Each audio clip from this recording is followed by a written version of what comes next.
Hello students, आज हम पढ़ेंगे वर्ण विचार के अंतर्गत वर्णों के भेद कि वर्ण कितने प्रकार के होते हैं।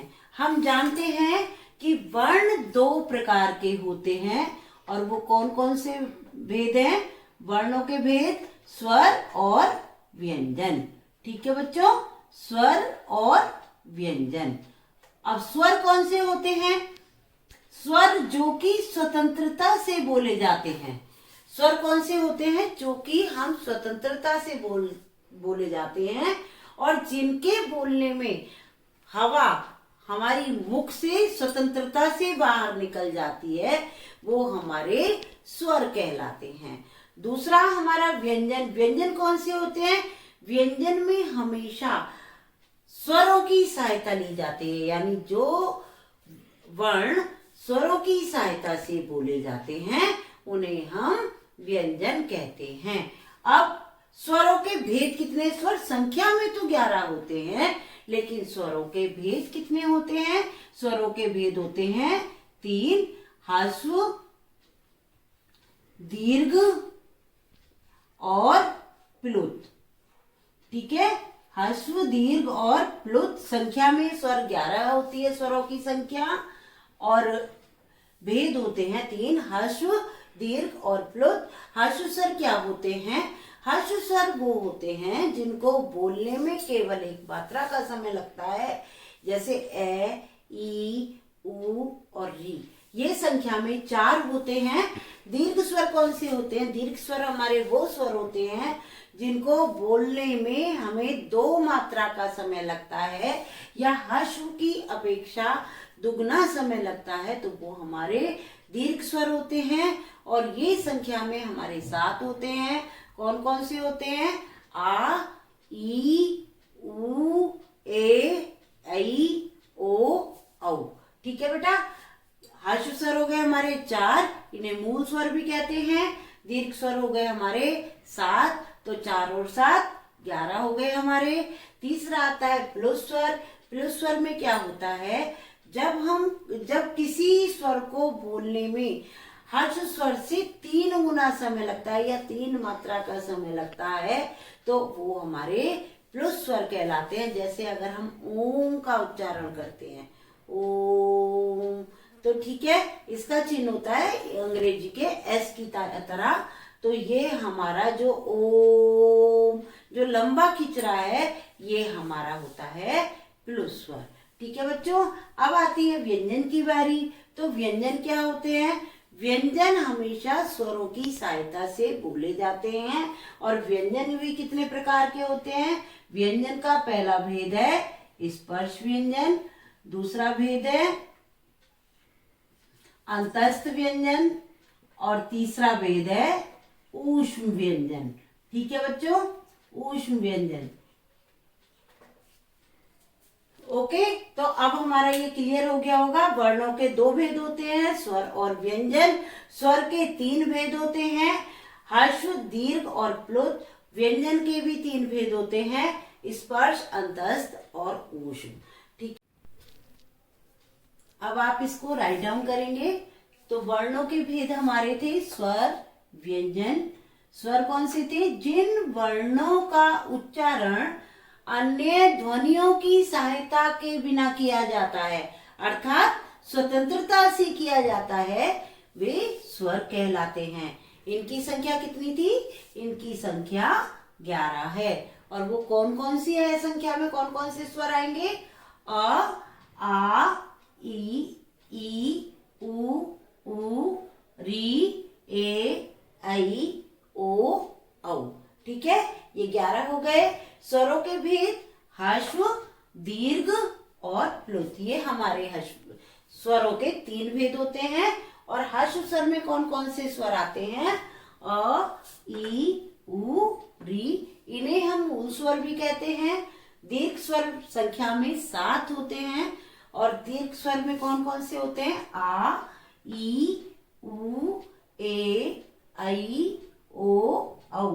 ठीक है, प्लुत स्वर का चिन्ह हमारा एस की भांति होता है। आप इसको राइट डाउन कर लीजिएगा। उसके बाद आगे ह्रस्व, दीर्घ और प्लुत की परिभाषा हम पढ़ेंगे। अब आप इनकी परिभाषा लिखेंगे। जैसे हर्ष स्वर क्या था बच्चों? जिन स्वरों के उच्चारण में बहुत कम यानी एक मात्रा का समय लगता है उन्हें ह्रस्व स्वर कहते हैं। और ये संख्या में कितने थे बच्चों? ये संख्या में थे 4, ए, ई, उ और री। दूसरा है दीर्घ स्वर कौन सा है? जिन स्वरों के उच्चारण में ह्रस्व स्वर से दुगना यानी 2 मात्राओं का समय लगता है वे दीर्घ स्वर कहलाते हैं। और ये संख्या में कितने थे? ये संख्या में थे 7। और वो कौन कौन से हैं? आ, ई, उ, ए, ऐ, ओ, औ। अब आती है बारी प्लुत स्वर की। और प्लुत स्वर क्या है? प्लुत स्वर जिन स्वरों के उच्चारण में दीर्घ स्वर की अपेक्षा अधिक समय लगता है वे हमारे प्लुत स्वर कहलाते हैं।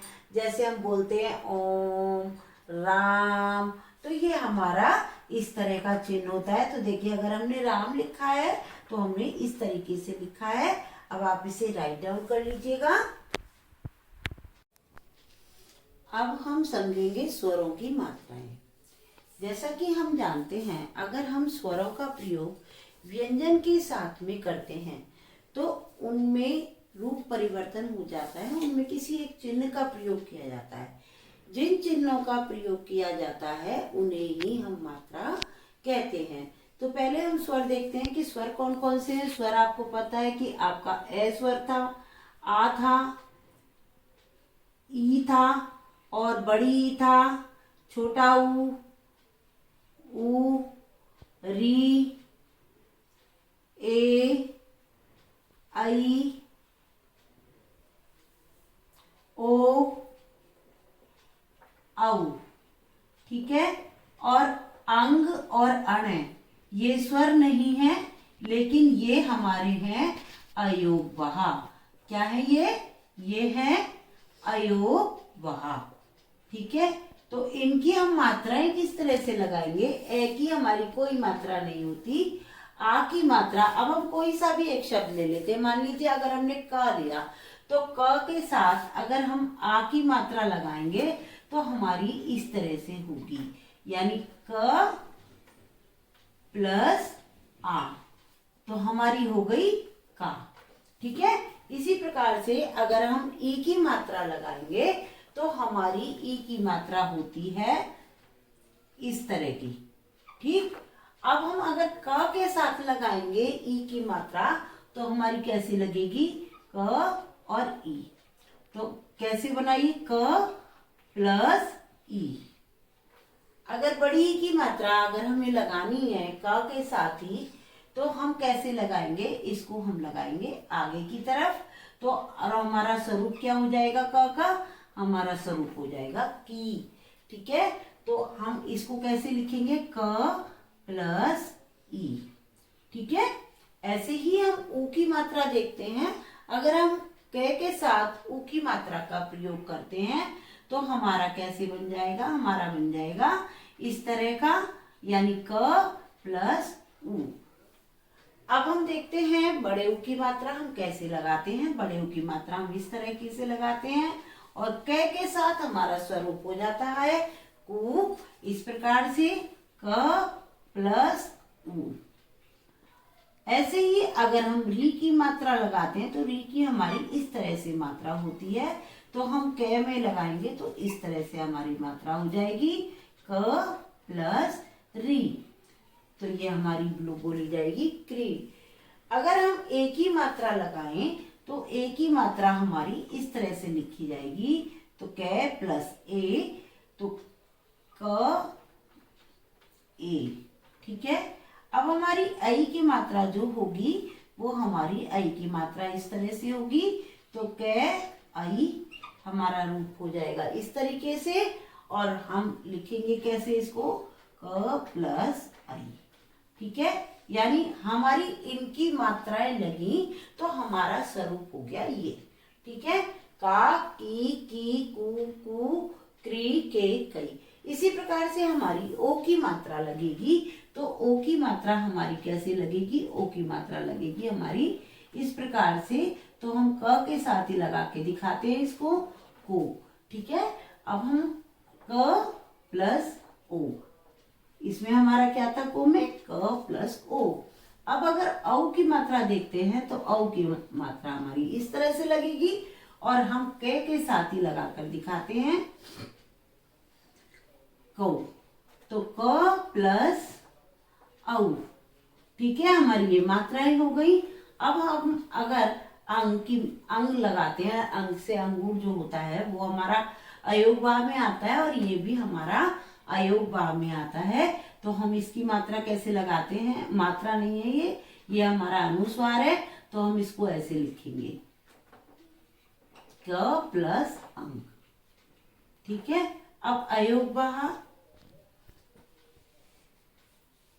इसको हम लिखते हैं आ की। तो ये हमारा विसर्ग की तरह लिखा जाता है। और अगर हम इस तरह से लिखेंगे इसको, क प्लस आ। ठीक है, और इसको हम बोलेंगे अह। ठीक है, तो हमारी मात्राएं क्लियर हो गई होंगी। ओके, अब हम आगे का टॉपिक लेते हैं। हम देखते हैं अनुस्वार। अनुस्वार क्या होता है बच्चों? जैसा कि अभी हमने कुछ समय पहले पढ़ा था कि अनुस्वार का प्रयोग हम शिरोरेखा के ऊपर करते हैं। शिरोरेखा क्या है? शिरोरेखा हमारी ये है और इसके ऊपर हम अनुस्वार का प्रयोग करते हैं। तो जब हम अनुस्वार का प्रयोग करते हैं तो उसका उच्चारण करते समय हमारी हवा जो निकलती है वो हमारी नासिका से बाहर निकलती है। बोलते समय, इसका उच्चारण करते समय हमारी हवा नासिका से बाहर निकलती है, तो वो अनुस्वार कहलाते हैं। आपने वर्ग पढ़े थे, वर्ग का जो पंचम स्थान होता है उसके स्थान पर हमारे ये स्वर अनुस्वार प्रयोग किए जाते हैं और उनका प्रयोग इसी तरह से होता है। जैसे अगर हम बोले बंदर, बंदर, ठीक है, तो अब दे कौन से उसका है? त वर्ग का है। त, थ, द, ध, न। द है इस वर्ग का, तो हमने इस अनुस्वार को बोला ने की तरह, क्योंकि उसी वर्ण का पंचम अक्षर का हम बोलेंगे। अगर हम बोलते हैं कंघा, कंघा, अब कंघा है तो ये भी अनुसार, तो हमने ये कंघा अंग की बिंदी इस तरह से क्यों बोली? यहाँ तो हमने बोली थी न की तरह, और यहाँ बोल रहे हैं हम इस तरीके से कंघा अंग की तरह बोल रहे हैं। तो हमने क्यों बोली? क्योंकि हमने आपको बताया कि पंचम अक्षर यानी वर्ण का पंचम अक्षर जो होता है उसके स्थान पर इसका प्रयोग होता है। तो घ का पंचम वर्ण कौन सा है? ये वाला है। ठीक है, तो इसको हम ग की तरह बोलते हैं, तो हमारा हो गया कंघा। इसी प्रकार से अगर हमने चंचल, चंचल, ठीक है, तो हमारा च वर्ग का पंचम वर्ण कौन सा? या। ठीक है, तो हमारा ये इस तरीके से बोला जाएगा। ठीक है, अब हम ठंडा। ओके, अब आई थिंक आपको अनुस्वार समझ में आ गया होगा। अनुनासिक क्या होता है? अनुनासिक वर्ण वो वाले वर्ण होते हैं जब हम बोलते समय हमारी हवा मुख और नासिका दोनों से बाहर निकलती है। जैसे अगर हम बोले आंख, चांदनी, तो हम जो बोल रहे हैं और उसका चिन्ह कैसे प्रयोग होता है? उसका चिन्ह शिरोरेखा के ऊपर एक चंद्र होता है और उसमें एक बिंदु होती है, यानी चंद्र बिंदु के रूप में इसका प्रयोग किया जाता है अनुनासिक का। तो हम बोलते हैं आंख, तो हमने आंख जैसे बोला, तो बोलते समय हमारी मुख से और नासिका से दोनों से हवा बाहर निकली। अब देखिए चांदनी, चांदनी, अब हमने चांदनी बोला, जैसे चांदनी बोला, तो हमारी बोलते समय, इस को बोलते समय हमारी हवा मुख और नासिका दोनों से बाहर निकलती है। तो अनुनासिक भी समझ में आ गया होगा आपको। अब चलते हैं विसर्ग की तरफ। विसर्ग क्या होता है बच्चों? विसर्ग का प्रयोग अक्सर संस्कृत के शब्दों में किया जाता है ना, और उसका उच्चारण ह की तरह होता है। जैसे अगर हम लिखते हैं अतः, तो अतः यानी ये तत्सम शब्दों में इनका प्रयोग किया जाता है। ठीक है, तो अतः, तो तय के बाद जो हम ये विसर्ग यानी ये जो दो बिंदी हैं इनको विसर्ग कहते हैं, और इनका जो हम उच्चारण कर रहे हैं वो है की भांति करेंगे। ठीक है, अंततः, अंततः, तो हमने इसका उच्चारण कैसे करना है की तरह करेंगे, और ये संस्कृत में प्राय प्रयोग होता है। संस्कृत और हिंदी में कौन से शब्द होते हैं जो संस्कृत जैसे होते हैं? वो होते हैं तत्सम। एक होते हैं तत्सम, एक होते हैं तद्भव। तत्सम जो होते हैं वो संस्कृत की तरह के शब्द होते हैं, और तद्भव वो शब्द होते हैं जो संस्कृत से हमारे हिंदी भाषा में आए हैं। तो अब हम इन्हें राइट डाउन कर लेते हैं, इनकी परिभाषाएं तीनों की, अनुनासिक, अनुस्वार और विसर्ग की। ठीक है, इन्हें राइट डाउन कर लेते हैं हम। अनुस्वार, अनुस्वार का बिंदु होता है श्री रेखा के ऊपर। जब किसी वर्ण का उच्चारण करते समय हवा केवल नाक से निकलती है तो उसे हम अनुस्वार कहते हैं। जैसे कंधा, बंदर, लंगूर, अंगूर, कंघा, बंदर, लंगूर, अंगूर आदि। अब नोट आप ये ध्यान में रखेंगे कि पंचम वर्ण के अनुस्वार के रूप में लिखा जाता है। जो पंचम वर्ण होता है वर्ग का, उसको अनुस्वार के रूप में लिखते हैं। अनुनासिक क्या होता है?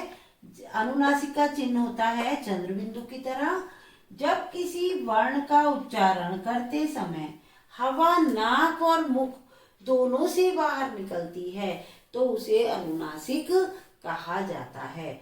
जैसे चांद, चांदनी आदि। ऐसे ही विसर्ग क्या होता है? विसर्ग का चिन्ह हमारा होता है इस तरीके का, और इस ध्वनि का उच्चारण है के समान होता है। ठीक है, इसका प्रयोग संस्कृत में तत्सम शब्दों में किया जाता है, जैसे अतः, अंततः आदि। धन्यवाद बच्चों। अगर आपको मेरी वीडियो पसंद आ रही हो तो आप चैनल को सब्सक्राइब करें, लाइक करें और शेयर करना ना भूलें। धन्यवाद।